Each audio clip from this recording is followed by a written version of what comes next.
the Madman! Welcome to the Custom Cards of the Week, Skullomance Edition. These cards were designed before the full set of Skullomance was even known. So props to a lot of these designers for actually getting the balance right despite not knowing all of the cards. Harry, it's a dual class rogue warrior card. 1 mana, gain 10 armor. At the start of your next turn, lose 10 armor. Now this is interesting because in warrior, you do want the stall against aggro decks to make it to the late game. However, in warrior, if you have any armor, the way it reads is you gain 10 armor, and then even if your opponent does damage to your armor, you'll still lose 10 armor, meaning you've actually gained nothing. For rogue, however, it's fine because you usually don't have armor. And for warrior, if you don't have armor, you do get a temporary 10. It's a really cool idea. I like the idea of temporary health. It's just strange because in warrior, if you're a control warrior and you have armor, the parry is actually worthless because it does nothing. Design 4 stars, balance 5 stars. I'm a little bit torn on the balance as well. I think it's a little on the weak side. I might change it to gain 15 armor. I might change it to 0 mana. The design is a little bit of a dock despite the great idea, just because warriors which want this effect actually get no effect from it because they have armor. Perhaps gain 10 temporary armor is the right way to word it, and then you just don't lose armor. I think that would also be very flavorful for the card. Procrastination. Paladin, 3 mana spell, draw 3 cards. They cost 3 more this turn. Design 5 stars, balance 5 stars. Love it. It's very in theme for Skullomance. Paladins have typically had the realm of drawing cards, but they come at some sort of unusuality, and this fits the Paladin theme well. 3 mana draw 3 cards is obviously overpowered, but making them cost 3 more this turn means that they can't realistically be used as a top deck. If they are used as a top deck, any one of them, then this means it's a 6 mana draw 3 card. That's a little bit on the weak side even. So I like it. It's a card that pushes Paladin a bit. Maybe it could cost 4 mana if Paladin was too good, but if you want to push Paladin, you make it 3 mana. That's cool. Backyard Dealer. Mage, 5 mana, 5/3, battle cry, discover a spell, spell burst, get the remaining options. Design 5 stars, balance 5 stars. This card was designed, I believe, before Onyx Mage Scribe was revealed, which makes it even more impressive that the balance was on par with Onyx Mage Scribe. This is a 5 mana, 8 stat minion. Onyx Mage Scribe is a 6 mana, 13 stat minion. So this card actually has 5 fewer stats, but has a potential to get 1 more card at the cost that the spell burst probably has to be done immediately, unlike the Mage Scribe, which has a high enough health to survive. So this is actually fine. It is a Kabbalist Tome, which comes with a 5/3, but that's actually fine, especially if you consider the bad state that Mage is in right now. Highlander Mage is a thing and would probably put this in their deck, but I think it's just close enough to actually work. Nether Merchant. Rogue Demon Hunter dual class card. 3 mana, 2/2. Outcast, your next combo triggers twice. Combo, your next outcast triggers twice.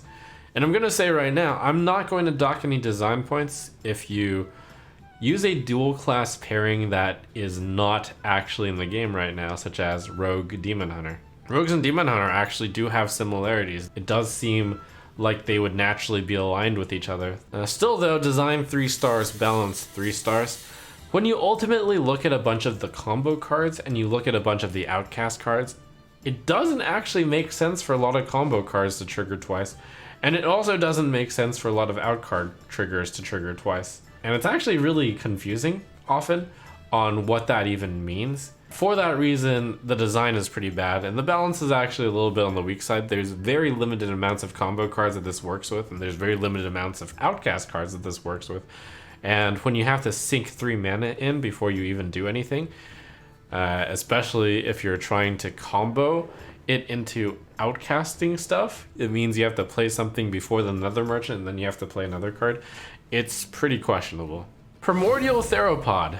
It's a Druid Shaman dual class card. 4 mana, 4/4. Choose one. Adapt your minions or evolve your minions. Beast. Design 3 stars, balance 3 stars. The problem with this card is the two choices are really far apart in power level, and that's a problem with choose one cards. You have to have the cards somewhat close to each other in power level.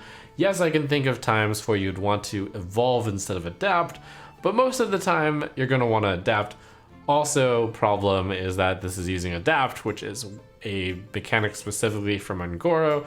I don't believe adapt is popular enough to bring back. Adapting all your minions, strangely enough, comes from a 4-mana card called Evolving Spores. Evolving your minions, however, comes from a 1-mana spell called Evolve. So, one is a 4-mana spell, one is a 1-mana spell. Now, granted, Evolving Spores is not worth 4 mana, and Evolve may arguably be worth more than 1 mana. And there are definitely times where you'd want to evolve over adapt, but most of the times you want to adapt. So that is simply the problem of Primordial Theropod.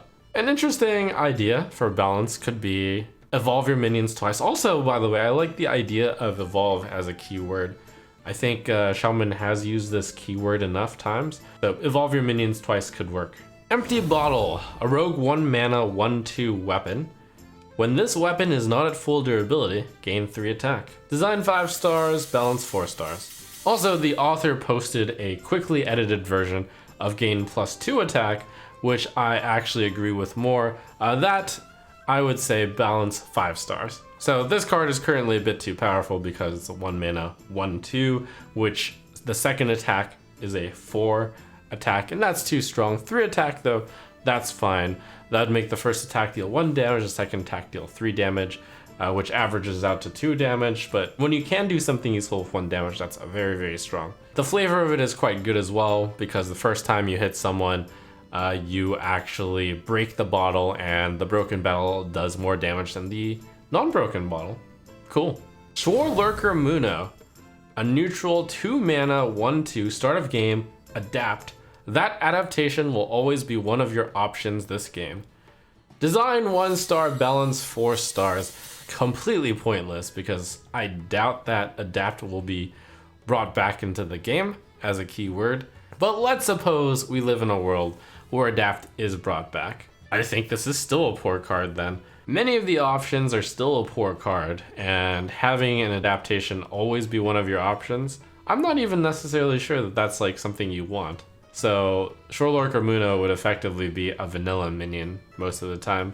I believe that the custom Hearthstone Reddit has some sort of infatuation with this creature, which is why it got upvoted enough to be a card on this list. Ah yes, I got the name. It's a Axolotl. For some reason, custom Hearthstone really likes axolotls. Thundergrad, a rogue 1-mana 2/1 pirate with spell burst, add a coin to your hand. Design 5 stars, balance 5 stars. It's simple and it works. Potentially useless, and probably useless, but probably balanced. And in the case that it's not useless, you know, cool little cog in the machine type card. Healthstone, a warlock 1-mana spell, restores 5 health to your hero. Transform a soul fragment in your deck into a Healthstone with cast when drawn.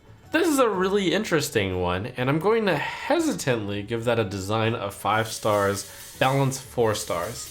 So why do I hesitate? It's because warlocks should not actually have the ability to heal themselves as the primary focus. However, on the other hand, this is a very iconic warlock thing to do. In World of Warcraft, they transformed soul shards into Healthstones, and Healthstones, you know, restored health to yourself. So I could see this as one of those limited time things which break the rules because it's so iconic in Warlock. Also, this does come with some pretty steep requirements, so it's not like it's just something that's just printed for Warlock. It's something that is specifically attached to the mechanic. The card, though, is a bit too powerful because, I mean, yes, Radiance sucks. However, my main concern is, let's suppose, on average, you manage to draw your Healthstone 4 more times over the course of the game. While that does disable some soul fragment synergy, maybe it could be argued that the soul fragments were mainly in your deck to heal you anyways. And with cards like Plot Twist, you could heal so much with Healthstones, transforming your next Soul Fragments into Healthstones, and then you draw those Healthstones and you transform more Soul Fragments into Healthstones. That could be a lot of healing. Each Soul Fragment would be boosted by 3 with the 5 health, which means if you just transformed 4, you're getting 17 health on 1 mana, and that's a lot. Therefore, I think that the card should be moved down to restore 4 health. And finally, Trump card of the week, it's Bullseye. Hunter 4 mana spell, deal 3 damage to a minion. If that kills it, draw a card. If no excess damage was dealt, draw 2 cards instead. Design 5 stars, balance 5 stars. It's a card with 3 different modes.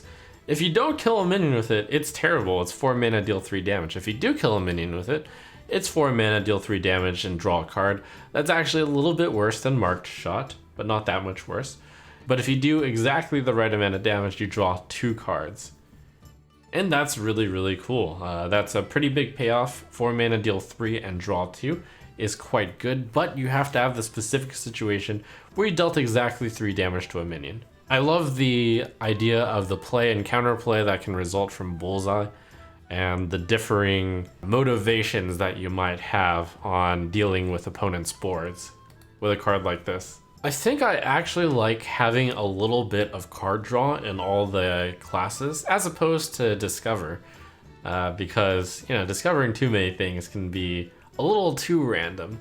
And while drawing cards consistently isn't that great for all the classes, like before you say, oh wow, all the classes should have some sort of consistent card draw, that does make the games a bit too same-ish as well. So I agree with the idea of having a balance of Discover and draw cards. And I think when you can have really flavorful ways of putting draw cards attached to conditions that are really flavorful for the class in limited supply, it's a winner of a card design. So I really like Bullseye. It seems like this week's card designs all really hit the mark.